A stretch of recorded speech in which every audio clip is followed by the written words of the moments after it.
Hello प्यारे बच्चों, आप सभी का ओपी क्लासेस में स्वागत है। देखिए, पिछली वीडियो में हम लोग प्रश्नावली 2.1 की पहले और दूसरे क्वेश्चन को कंप्लीट किए थे। आज हम लोग तीसरे से लेकर के छठवें क्वेश्चन तक इसमें सॉल्व करेंगे। तो आइए प्रश्न नंबर तीसरा देखते हैं क्या दिया है। कोसेक इनवर्स 2, इसमें हमें मुख्य मान ही ज्ञात करना है। ठीक है, इसमें सभी प्रश्न का मुख्य मान ज्ञात करना है। तो मानेंगे हम लोग, माना कोसेक इनवर्स -2 इक्वल टू क्या, थीटा। तो इस प्रकार से जब इसको आपने थीटा माना तो 1, ये इनवर्स है, इनवर्स को आप हटाएंगे तो क्या हो जाएगा 1 कोसेक -2 इक्वल टू थीटा। तो अब आपको ये समझना है यहाँ पे कि हम ये कोसेक को इस तरफ ले जाएंगे तो यहाँ पे हो जाएगा आपका, जब थीटा में कोसेक का गुणा करेंगे तो ये हो जाएगा कोसेक थीटा इक्वल टू -2। ठीक, हमने आपको बताया था कि इन सबको आपको ध्यान देना है कि इसका मान क्या होगा। कोसेक कितने अंश का मान 2 होता है। अब आपको ये लगेगा कि हम इसको कैसे जानेंगे। तो हमने आपको बताया था कि यदि आपको साइन कॉस का मान पता होगा तो उसी से आप ज्ञात कर पाएंगे, क्योंकि आप जानते हैं कि कोसेक थीटा बराबर होता है 1/sin थीटा। तो जब कोसेक थीटा बराबर आप लिखेंगे 1/sin थीटा तो sin 30 का मान क्या होता है 1/2। आप ऊपर ले जाएंगे तो 2/1 हो जाएगा। तो खैर इसको थोड़ा सा आप अच्छे से याद कर लेंगे। अब यहाँ हमें पता है कि ये कोसेक 30 का मान है, तो आप यहाँ लिखोगे इसके cosec theta equal to minus cosec π/6, क्योंकि आपको यहाँ बताना है कि जो ये थीटा का मान है वो 30 अंश का मान है, और जब 30 का मान होगा तो उसको आप कैसे व्यक्त करते हैं, पाई के पदों में जब ले जाएंगे तो कितने से भाग देंगे कि वहां पर हो जाएगा। तो यहाँ आपको क्लियर हो पा रहा होगा कि ये कोसेक 30 का मान है, इसको हम क्या लिखेंगे माइनस कोसेक π/6। लेकिन एक लाइन आपको ये लिख देना चाहिए यहाँ पर इस प्रकार से, चूंकि यहाँ मार्कर थोड़ा सा चल नहीं रहा अच्छे से। देखें, कोसेक का जो परिसर है, मुख्य परिसर यहाँ पर वो -π/2 से π/2 के बीच में। तो यहाँ हम लिखें, पहले इसको लिख करके तब इसको आप लिखाया करें तो बेहद अच्छा होगा। यहाँ लिखिएगा, चूंकि कोसेक इनवर्स थीटा के मुख्य मान का परिसर क्या है, देखिए -π/2 से π/2 के बीच है। तो जो मुख्य मान का परिसर है इसके बीच में है, इसलिए कोसेक थीटा इक्वल टू आप इसको लिखोगे माइनस कोसेक π/6। अब यहाँ से अगर हम करें तो ये कोसेक को कैसे कैंसिल करेंगे तो हमें यहाँ से जो मिलेगा थीटा इक्वल टू -π/6। ध्यान दीजिएगा, हमने आपको बताया था कि हमें साइन कोसेक टैन के कंडीशन में चेंज नहीं करना होगा, क्योंकि ये आपका इस प्रकार से लिखा जा सकता है, जबकि अन्य जो मान आएगा वहां पे उसको हमें लिखना पड़ेगा। इसको हम लोग इस तरह से दिखा सकते थे। देखिए, अगर इसको हमने लिखा माइनस कोसेक π/6, ठीक है, कोसेक -π/6। तो यदि कोसेक माइनस में होता है तो फार्मूला यहाँ होता है जो कि minus cosec theta equal to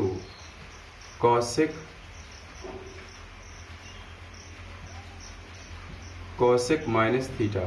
ठीक है, तो इसको आप यहाँ लिख पाएंगे ऐसे, cosec theta equal to cosec -π/6। ये कोसेक से कोसेक कैंसिल करेंगे और थीटा बराबर क्या मिलेगा -π/6। अर्थात जो हमें यहाँ पे मान मिला है, यहाँ लिखेंगे मार्कर, देखिए कोसेक इनवर्स -2 का मुख्य मान -π/6 है। ठीक है, तो इस प्रकार से आपको ये ध्यान देना है कि वो कितने अंश का मान है, उसका परिसर क्या है, उसी के बीच में हमें मान को प्राप्त करना है।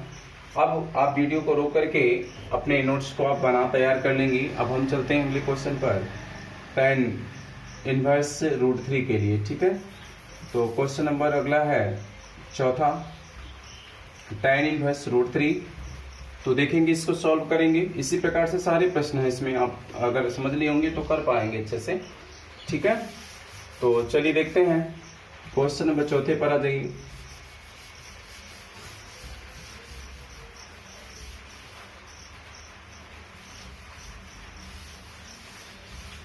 क्वेश्चन नंबर 4, यहाँ हम लोग लिखेंगे माना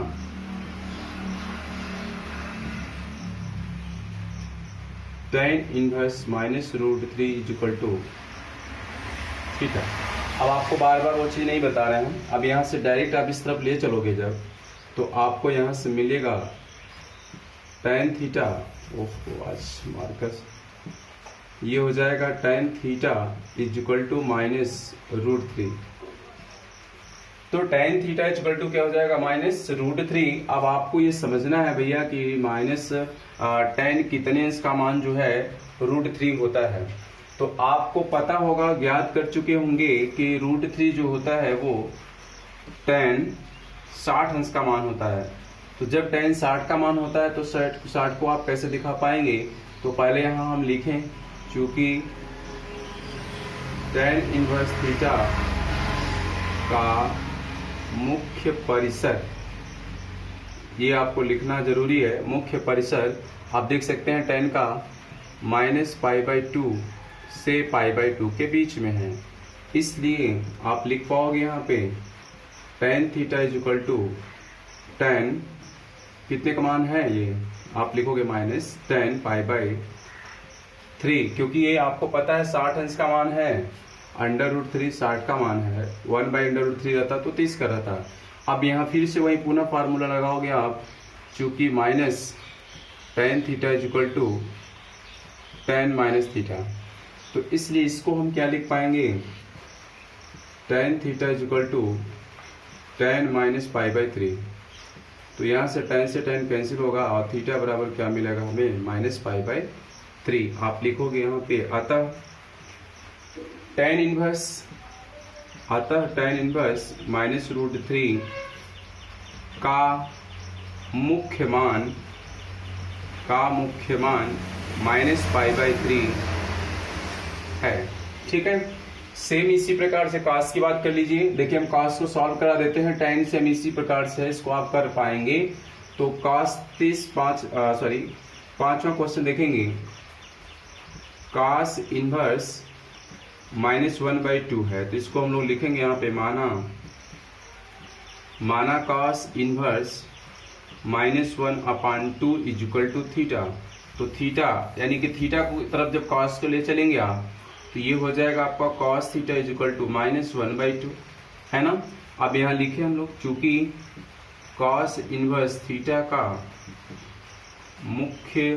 थीटा के मुख्य मान का परिसर, तो आप देख सकते हैं cos इनवर्स का जो परिसर है वो 0 से पाई के बीच में है, इसलिए यहाँ हम लिखेंगे cos theta is equal to, कितने अंश का मान है ये, cos 60 अंश का है, तो इसको आप लिखेंगे -cos π/3।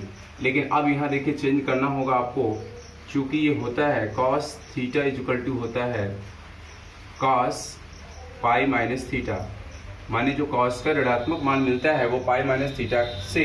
तो चूंकि जब ये ऐसा है तो इसलिए इसको हमें चेंज करना पड़ेगा, ये ध्यान देना है आपको cos के लिए। तो cos थीटा बराबर इसको आप लिख पाओगे cos π - थीटा की जगह क्या है, π/3 है। आप इसको सॉल्व करेंगे तो cos theta is equal to क्या मिलेगा, 3 पाई का गुणा होगा तो 3 पाई हो जाएगा, और 3 में से आप 1 को घटा देंगे तो 2 आ जाएगा, तो यानी यहाँ मिलेगा cos 2π/3।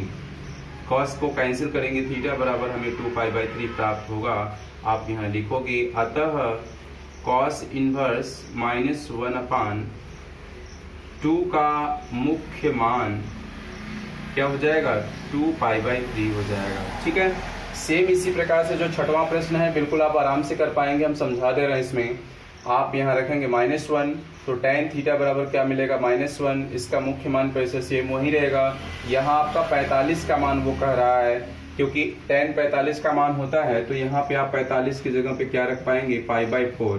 ठीक है, तो यहाँ π/4 होगा, तो थीटा बराबर क्या मिलेगा, π/4। अतः tan इनवर्स -1 का मुख्य मान जो होगा वो π/4 होगा। तो इस प्रकार से आप इस प्रश्न को कर पाएंगे। आगे के प्रश्नों को अगले वीडियो में मिलते हैं। धन्यवाद।